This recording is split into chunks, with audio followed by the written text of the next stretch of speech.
حضور نے جب کوئی راز کی بات کرنا ہوتی تو حضرت حذیفہ بن یمان سے کرتے۔ تو فرماتے ہیں کہ میں چونکہ حضور کے ساتھ نماز نہیں پڑھ سکا تھا، کافی وقت گزر گیا، تو ماں نے مجھے اجازت دی حضور کی خدمت میں حاضر ہونے کی۔ اس شرط پہ ماں نے چھٹی دے دی کہ حضور سے جا کے میرے لیے بھی اور اپنے لیے بھی مغفرت کی دعا کروانا، چونکہ صحابہ کی شدید آرزو ہوتی تھی کہ حضور کے ہاتھ اٹھ جائے۔ انہیں پتہ تھا کہ یہ ہاتھ اٹھ جائے تو باب اجابت تک پہنچتے ہیں، پھر خالی نہیں موڑے جاتے۔ تو کہا کہ حضور سے میرے لیے اور اپنے لیے مغفرت کی دعا کروانا۔ ماں نے اجازت دے دی تو یہ حضور کی خدمت میں آئے۔ کہتے ہیں میں نے مغرب کی نماز پڑھی اور سلام پھرا تو میرے دل میں تھا کہ حضور سے ملوں اور کہوں کہ حضور میرے لیے، میری ماں کے لیے مغفرت کی دعا کر دیجئے، لیکن حضور نوافل میں ایسے مشغول ہوئے کہ مجھے موقع نہ مل پایا، حتیٰ کہ عشاء کا وقت ہو گیا۔ عشاء کی اذان پکاری جانے لگی، حضور نے نماز عشاء پڑھائی، سلام پھرا تو میرے دل میں تھا کہ ماں نے جاتے ہی پوچھنا ہے کہ دعا کروائی تھی تو کیا جواب دوں گا۔ مغرب کی نماز کی چھٹی ملی، عشاء بھی ہو گئی اور میں عرض نہیں کر سکا۔ تو میں ابھی سوچ ہی رہا تھا کہ حضور حجرہ انور کی طرف بڑھ گئے۔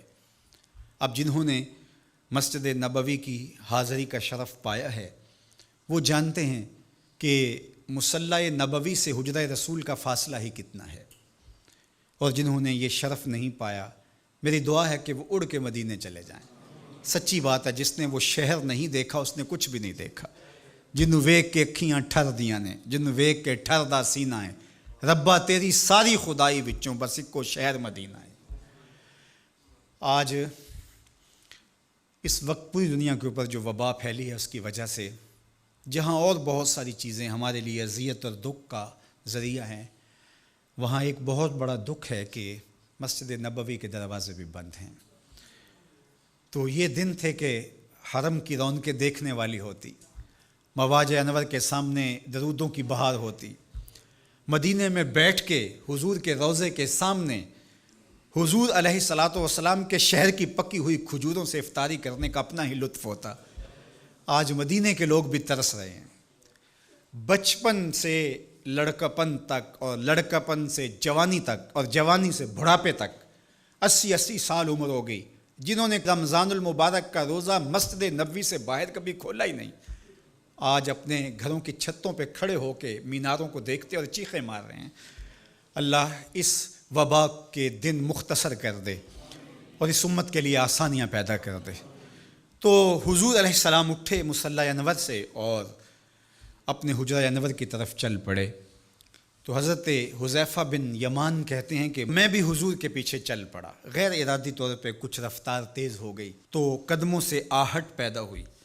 تو حضور نے ارشاد فرمایا کہ من ھذا، کون ہے؟ پھر خود ہی کہا حذیفہ تو نہیں؟ قلت نعم، میں نے کہا جی جی حضور میں حذیفہ ہوں۔ تو آقا کریم علیہ السلام نے کوئی توقف کیے بغیر فرمایا ما حاجتوں کا غفر اللہ لک ولی امک، اللہ تجھے بھی بخش دے، تیری ماں کو بھی بخش دے، کس کام آئے ہو؟ اب حذیفہ بن یمان کہتے ہیں جو کام تھا وہ تو جنبش لب سے پہلے ہو گیا، یہاں تو لفظوں کا سہارا نہیں لینا پڑتا، وہ بند لبوں کی بولیاں سمجھتے ہیں۔ تو کہتے ہیں کہ جو حاجت تھی وہ تو پوری ہو گئی، یہی تو کہنا تھا کہ حضور میرے لیے اور میری ماں کے لیے مغفرت کی دعا کیجیے۔ پھر حضور نے ارشاد فرمایا قال ان ھذا ملک لم ینزل الارض قط قبل ھذہ اللیلہ، اے حذیفہ یہ فرشتہ ہے جو اس رات سے پہلے زمین پر کبھی نہیں آیا، یہ پہلی مرتبہ آیا ہے۔ استاذن ربہ ان یسلم علیہ، اس نے رب سے اجازت مانگی تھی، مالک تیرے محبوب کو سلام نہ کر رہا ہوں، مجھے سلام کرنے آیا ہے، لیکن ساتھ ساتھ مالک نے کہا کہ جا رہے ہو میرے محبوب کے پاس سلامی پیش کرنے کے لیے تو ایک تحفہ بھی لیتے جاؤ، تو وہ بھی مجھے دینے آیا ہے۔ تو وہ تحفہ کیا ہے سنو، بے انا فاطمہ سیدۃ نساء اہل الجنہ، مجھے خوشخبری دینے آیا ہے کہ آپ کی بیٹی فاطمہ جنتی عورتوں کی سردار ہے، اور وَأَنَّ الْحَسَنَ وَالْحُسَيْنَ سَيِّدَا شَبَابِ اہل الجنہ، اور حسن اور حسین فاطمہ کے بیٹے جنتی جوانوں کے سردار ہیں۔ یہ آج خوشخبری لے کر کے میرے پاس مجھے سلام کرنے آیا ہے۔ تو یہ ملکہ جنت ہیں، خاتون جنت ہیں، سیدہ نساء اہل جنت ہیں۔